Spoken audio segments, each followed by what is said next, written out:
Kamu bilang, Gus saya tidak makan kok, sepeda motornya tak gasap, tak jual. Yang diharamkan kan makan. Wah, ya sarap kalau gitu. Maknanya begini, memakan harta anak yatim artinya ifsad. Ifsad itu merusak. Nah ngono ikhraq membakar atau mencuri sama dengan makan. Bal asad, malah kan lebih apa? Lebih apa? Dasar. Jadi yakuluna di situ tuh ba'dul amsilah, sebagian contoh min wujuhil ifsad atau min wujuhil ihlak. Jangan kok karena ayatnya makan, oh yang haram tuh makan, kalau nyuri gak apa-apa. Wah ya fata. Itu kan sama dengan santri geblek dikandani kiai ini, cung, kowe mbek bojomu jogeman naboi. Suatu saat istrinya lapor lagi, Pak Yai sekarang ndak naboi tapi nyadui. Karena naboi itu pakai tangan. Mereka pertama dilaporkan kiainya, Pak Yai suami saya itu sering memukulin saya pakai tangan gini. Cung jogeman naboi bojomu. Dia Pak Yai siap. Satu saat istrinya lapor, Pak, tetap benjut, kenapa? Kalau nak ini disadui. Mereka pikirannya, sing haram nabok, nak nyaduk halal. Oh itu kan ngajak goblok bareng. Nah masalahnya di usul fikih kasusnya seperti itu. Makanya saya ini kadang ya maliki sekali. Kadang saya itu maliki sekali. Kadang ya. Misalnya begini, saya beri contoh. Ini yang kisah nyata ya. Ada seorang Arabi datang ke Rasulullah. Ya, tadi kan teman-teman minta juga ilmu hadis ya. Ini satu paket saja. Itu tadi nanti kalau sampean kasih lalim itu sudah ada urusan saya tadi, nunggu orang mati banyak tadi itu. Kalau nggak usah nunggu orang mati, sarannya tadi apal tadi. Ya Rasulullah ahlaktu. Saya ini orang yang rusak. Wa ma ahlakaka. Lalu yang bikin rusak kamu apa? Qol waqatu imroati fi nahari Ramadan. Saya menjima istri saya ketika masih siang. Fi nahari Ramadan, siang Ramadan. Walhasil Nabi tidak menyuruh hanya qadha, tapi menyuruh kafaroh. Kafarohnya itu merdekakan budak atau memberi makan 60 orang miskin atau puasa berapa? Puasa 60 hari. Atau urut merdekakan budak atau puasa 60 hari atau memberi makan sitina miskin. Oke, kita sepakat. Sepakat ya, hadis itu sahih dan diulang-ulang oleh Ashabus Sunan. Oke, riwayatnya enggak masalah. Sekarang kita analisis maknanya. Sekarang sampean saya tanya. Kalau Anda misalnya sekarang jam berapa ini? Misalnya sekarang jam 9 kurang seperempat Ramadan, terus Anda rokok atau Anda ngopi, kepengen ngopi terus ngopi tanpa uzurin syar'in. Anda hanya wajib qadha apa bayar kafarah? Tidak sampean jawab. Rata-rata kiai kita, oh wajib qadha Gus karena gak jima. Sing seru kafarah itu nak jima. Kan ngombe kopi be jima beda. Pertanyaannya tuh lucu, ini naik secara fikih masalah. Masalahnya begini. Jima bojo itu tidak zina ya? Jima bojo itu zina apa enggak? Enggak. Berarti dengan makan bedanya apa? Sama kan? Sama-sama amrun mubah. Sesuatu yang boleh. Kenapa hukumannya berat? Makanya kata Imam Malik, enggak itu nilainya. Nilainya adalah hadku hurmati Ramadan bi ghairi udhrin syar'iyyin. Makanya kata Imam Malik, siapapun yang makan fina hari Ramadan, iftar apapun fina hari Ramadan bi ghairi udhrin syar'iyyin, maka hukumnya sama dengan jima fina hari Ramadan. Karena sama-sama ihlak ifsad hurmata Ramadan bi ghairi udhrin syar'iyyin. Ini ilmiah. Kamu tidak harus cocok, tapi otak kamu harus percaya. Loh iya kan beda kan. Saya secara nafsu tidak cocok, cek berarti. Tapi ilmiah saya setuju. Kalau kiai kandani itu kan pasti pakai badul amsilah, kan nggak mungkin semua contoh disebut. Jong penak mlaku-mlaku jogeman delok wedok iku mari setan. Mboten delok Mbah, nyekel. Lu malah parah to.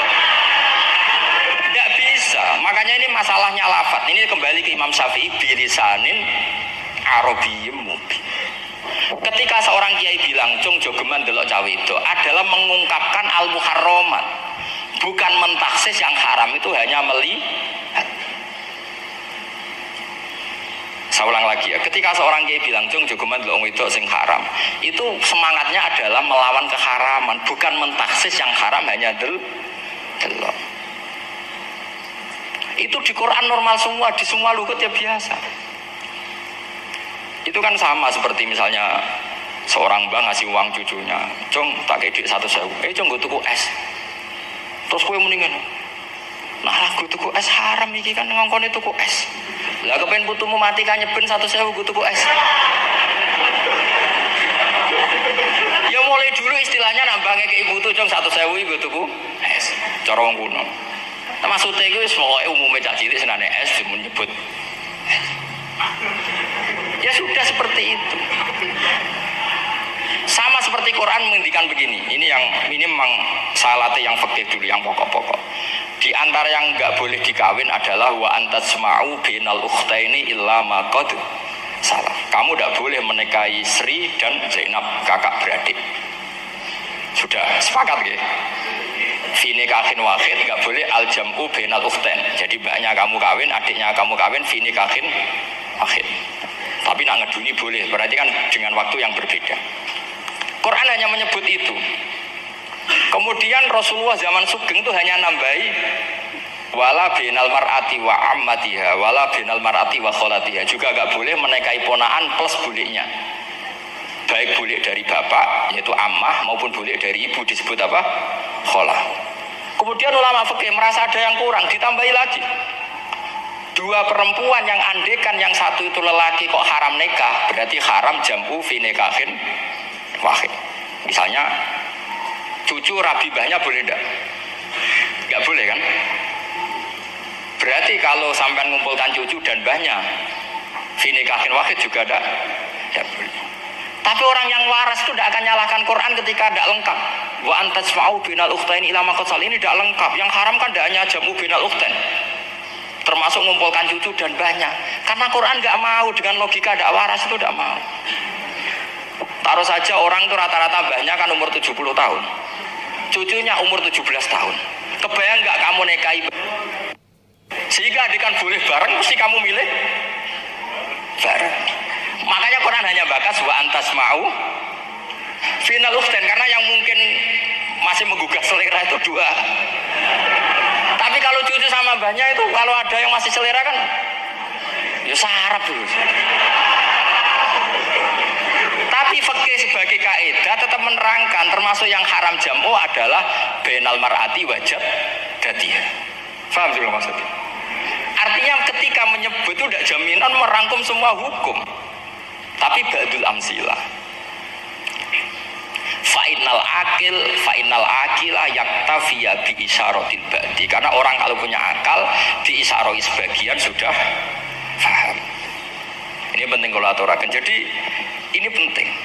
Nah bayangkan sekarang banyak gerakan-gerakan ahli Quran katanya, tapi nggak memahami ilmu usul fikih. Quran ra ono ya wis.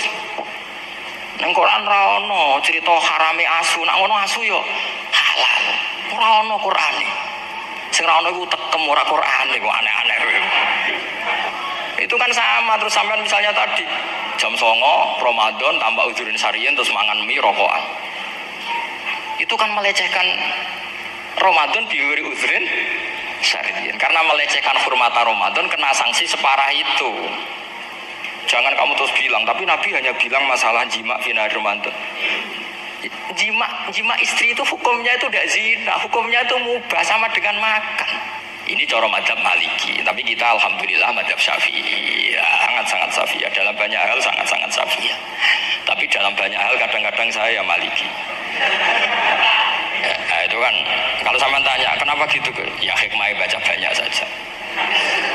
Karena yang Syafi'i itu ya karena bacanya hanya Syafi'i, itu bukan fanatik, itu keterbatasan. Itu beda, itu namanya nggak fanatik, itu keterbatasan. Itu beda sekali. Jadi kita harus ngaji yang banyak. Saya itu termasuk utang ya sama Imam Syafi'i itu baca kitab Ar-Risalah. Itu kitab yang kadang satu ulama baca sampai 500 kali. Yaitu Imam Syafi'i itu dalam kitab Risalah itu begini, ini termasuk ulumul Quran yang paling penting. Mukadimahnya begini. Wan nasu sinfani min awalil amri. Wan nasu sinfani. Ketika Rasulullah datang membawa Quran itu manusia hanya ada dua. Al-kuffar sing dari jenis ahli kitab dan kuffar dari jenis yang tidak ahli kitab. Bahkan tidak ada orang Islam zaman itu. Pertama Nabi jadi Nabi itu adakah pendengar yang Muslim? Kan tidak ada. Semuanya ahli kitab. Makanya susah kalau Quran kamu analisis Korbannya orang Islam tuh kata Ibnu Umar tuh lucu. Dulu tuh mukhatabnya tuh orang kafir, jelas kuliah ayuhal kafir. Ya ayuhan nasu butuh rabbakum alladzi khalaqakum. Jelas orang kafir. Karena orang Islam nggak mungkin dikhatabi ubudu rabbakum. Makanya Imam Suyuti kalau nafsiri itu ngeper ubudu rabbakum wahiduhu. Tapi kalau mukhatabnya orang Islam dawimu alal ibadah atau dawimu alat tauhid. Karena dia tahu kalau mukhatabnya orang kafir ubudu ya masih wahidu. Kalau sudah Islam kok dikhitabi ubudu mudawamah alal ibadah. Itu saking alimnya Imam Suyuti. Ini saya teruskan.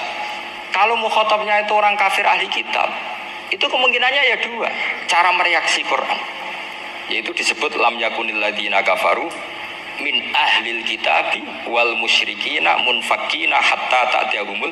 Jadi lam yakunil ladzina kafaru, jelas kafaru itu umum. Kemudian ditafsir kafaru itu ada yang min ahlil kitabi, berarti kafaru yang jenis Yahudi Nasrani. Ada kafaru yang min ahlil kitabi wal musyrikin, kafaru yang jenis musyrikin, yaitu kafir Mekah. Karena cara kaidah nahwu al-atfu yaqtadi taghayyur, kalau ada ataf pasti konteksnya beda. Jaa Zaidun wa Amrun, berarti Zaid ada Amar, Amar ya ada Bakar. Karena jaa Zaidun wa Amrun wa Bakrun, pasti orang ini berbeda. Tidak boleh orang yang sama kamu pakai ataf. Ini sudah clear ya ini ya. Kemudian cara pandang mereka ya beda. Ketika Rasulullah mengajak tauhid, itu ahli kitab tidak masalah. Memang harusnya Tuhan itu satu. Gak masalah bagi ahli kitab. Problem bagi ahli kitab adalah Muhammad itu nabi. Itu kita nggak suka. Kalau Tuhan satu oke, tapi kalau Muhammad nabi tidak oke. Kita bisa jadi nabi, kata mereka, karena mereka merasa nasabnya sampai Ibrahim. Sementara zaman itu mereka sanksi Muhammad itu nasabnya konti, gak jelas. Ini penting kalau aturakan. Sehingga dalam konteks ini Allah menjawab ahli kitab dulu. Jadi itu disebut Muhammad itu nasabnya jelas. Jadi ku fihi ayatum bayinatum maqamu Ibrahim. Ini saya dengarin. Ibrahim itu jelas pernah ke Mekah. Bukti Ibrahim pernah ke Mekah adalah jejak kaki Ibrahim di makam apa? Makam mereka artinya buatan kuburan, buatan jejak kaki Ibrahim ketika bangun Ka'bah. Fihi ayatum bayinatum maqamu Ibrahim. Pun. Kalau Ibrahim pernah di Mekah, artinya beliau pernah nikah di Mekah. Paling tidak punya dzurriyyah di Mekah. Jadi Ismail dibawa ke Mekah. Jelas ayatnya wa idh yarfa'u Ibrahimul qawaida minal baiti wa Ismail. Ini dengarin ya. Sebab itu saking alimnya berjanji itu beliau tahu betul masalah utama Rasulullah Muhammad adalah disangsikan nasabnya. Sebab itu kitab berjanji pertama cerita. Setelah dia alhamdulillah macam-macam awalu ma'anab tadi saat terus dia bilang wa ba'du fa'akul huwa Muhammad bin Abdillah bin Abdil Muttalib. Saat terus ya wa ba'du wa Muhammad bin Abdullah bin Abdil Muttalib wasmu syaibatul hamdi humitat khisalus saniyah. Saat terus Ibnu Qusayn, saat terus Sumiyya bi Qusayn litaqasi fi biladi qudu'atal qasiyah. Karena dia tahu yang masalah bagi Rasulullah itu adalah masalah nasab bagi mereka loh, bagi mereka yang kafir. Terus beliau ngendikan ditutup wa adnanu bila raibin inda dawil ulumin nasabiyah ila dhabihi Ismail anisbatuhu. Jelas saya Adnan itu pasti puter cucu-cucunya Nabi Ismail. Karena orang Yahudi yang di soal Muhammad itu, kamu itu siapa? Kok tahu-tahu Nabi? Kamu orang Arab. Orang Arab itu tidak pernah ada Nabi. Yang Nabi itu normalnya orang Israel. Itu turunan Yahudi karena Yahuda bin Yakub bin Ishak bin Ibrahim. Akhirnya Allah membuktikan fihi ayatum bayinatum maqami. Bukti kalau Ibrahim pernah di Mekah adalah jejak kakinya di Mekah, itu dekat Ka'bah. Ini jawaban Allah yang tentang ahli kitab, karena sudah jelimet. Ada ilmu ansab, ada ilmu nasab, ada polemik kitab samawi. Kalau kafir Mekah ini goblok-goblok. Ketika Rasulullah pakai teori tauhid, orang kafir Mekah itu sangat gobloknya bilang gini, Muhammad, kita ini urusannya banyak, utang kita banyak, kasus saya banyak. Kok Tuhannya satu itu tidak cukup? Yaitu mereka mengatakan aja'alal alihata ilahau wahida inna hadza la syai'un ujab. Bagaimana Tuhan hanya satu? Urusan kita banyak, masalah kita banyak. Tuhan enggak boleh satu, harus banyak. Sejumlah urusan kita. Ada Tuhan BPKB, Tuhan macam-macam lah. Ada Tuhan kredit, Tuhan kas macam-macam lah. Sesuai sebanyak urusan kita. Mereka tanya aja'alal alihata ilahau wahida. Masa Tuhan satu? Inna hadza la syai'un ujab. Ini aneh. Tapi Rasulullah dengan sabarnya, Kalau yang seperti ini Allah menjelaskannya beda dengan yang pertama, karena tadi orang kafir itu bisa min ahlil kitab, bisa wal musyrikin. Lam yakunil ladzina kafaru min ahlil kitab. Ada yang wal musyrikin.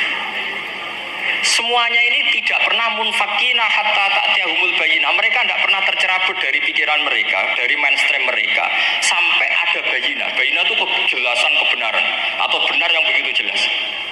Itu siapa? Rasulun minallah yatslu suhufam mutahhar. Akhirnya Nabi sabar. Saking sabarnya Nabi itu ngomong gini, ya di khalayak umum, mukhatamnya ya kafir semua. Hei saudara-saudara kami suku Quraisy, kita ini sebangsa. Nabi tanya, Muhammad, ajaran kami itu benar karena kamu itu orang yang kita percaya. Tapi kali ini Anda aneh karena ngajak satu Tuhan. Itu tidak mungkin, urusan kita banyak, satu Tuhan juga Tuhan harus banyak. Kita punya 3 aja kurang banyak kan, banyak punya Lata, Uzza, Hubal.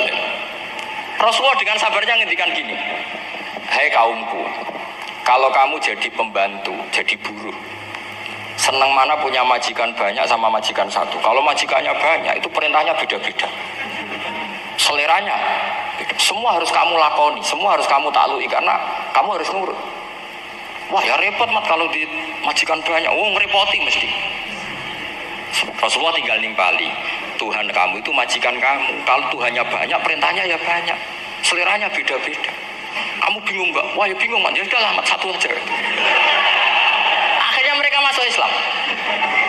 Nah itu disebut Nabi itu fatona, punya kecerdasan artikulatif. Kalau menjelaskan itu masuk akal.